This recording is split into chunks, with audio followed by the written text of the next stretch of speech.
ભારતના 12 જ્યોતિર્લિંગોમાંનું પ્રથમ સોમનાથ મંદિર ફક્ત એક ધાર્મિક સ્થળ નથી, પરંતુ ભારતીય ઓળખ અને અતૂટ શ્રદ્ધાનું પ્રતીક છે.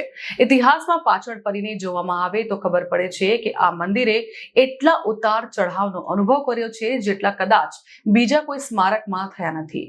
એવું કહેવાય છે કે સોમનાથને 17 વખત લૂંટવામાં આવ્યું હતું, જેનાથી મંદિરનો પાયો હચમચી ગયો હતો. આજે આપણે સ્વતંત્રતાના અમૃત મહોત્સવની ઉજવણી કરી રહ્યા છીએ. સોમનાથ મંદિરના પુનર્નિર્માણની 75મી વર્ષગાંઠ નિમિત્તે અમૃત પર્વ ઉજવવામાં આવી રહ્યો છે.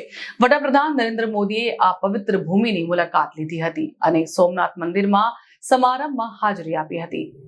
ગુજરાતના મુખ્યપ્રધાન ભૂપેન્દ્ર પટેલ અને નાયબ મુખ્યમંત્રી હર્ષ સંઘવી પણ હાજરી આપી હતી. વડાપ્રધાન નરેન્દ્ર મોદીએ ધાર્મિક વિધિઓ કરી પૂજા વિધિ કરી હતી. સોમનાથ મંદિરના ભવ્ય શિખરને દેશભરના 11 પવિત્ર તીર્થ સ્થળોના જળથી અભિષેક કરવામાં આવ્યો હતો. પરંતુ તે દરમિયાન સોમનાથનો ઇતિહાસ અને આ અમૃત મહોત્સવનું મહત્વ સમજવું ખૂબ જ મહત્વપૂર્ણ છે. પ્રથમ ભવ્ય સોમનાથ મંદિર ઈસવીસન 649માં વલ્લભીના મૈત્રક રાજાઓ દ્વારા બનાવવામાં આવ્યું હતું. લગભગ 75 વર્ષ પછી ઈસવીસન 725માં સિંઘના અરબ ગવર્નર અલ-જુનૈદે આ પવિત્ર મંદિર પર પહેલી વાર હુમલો કર્યો હતો. તેને લૂંટી લીધો હતો અને તેનો નાશ કર્યો હતો. ત્યારબાદ 1025-26માં મહમૂદ ગઝનવીએ ભારતના સૌથી મોટા આક્રમણ દરમિયાન તેને બરબાદ કરી દીધો હતો અને 50,000 હિન્દુઓનો નરસંહાર કર્યો હતો. ત્યારબાદ ઈસવીસન 1299માં ખિલજીએ હુમલો કર્યો, મંદિરનો નાશ કર્યો અને તેની સંપત્તિ લૂંટી લીધી.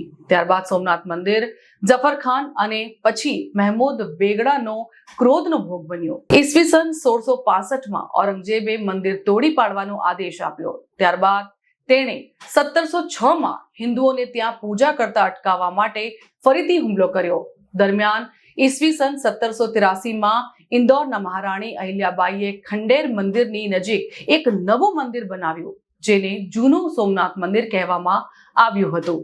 સ્વતંત્રતા પછી જ્યારે જૂનાગઢ ભારતમાં ભેળવવામાં આવ્યું ત્યારે સરદાર વલ્લભભાઈ પટેલે સોમનાથને સંપૂર્ણપણે પુનઃ સ્થાપિત કરવાનું કાર્ય હાથ ધર્યું. 1951માં તેમના અને અન્ય મહાપુરુષોના પ્રયાસો દ્વારા વર્તમાન ભવ્ય મંદિર પૂર્ણ થયું, જે આપણા વિશ્વાસના કેન્દ્ર તરીકે સ્થાપિત છે.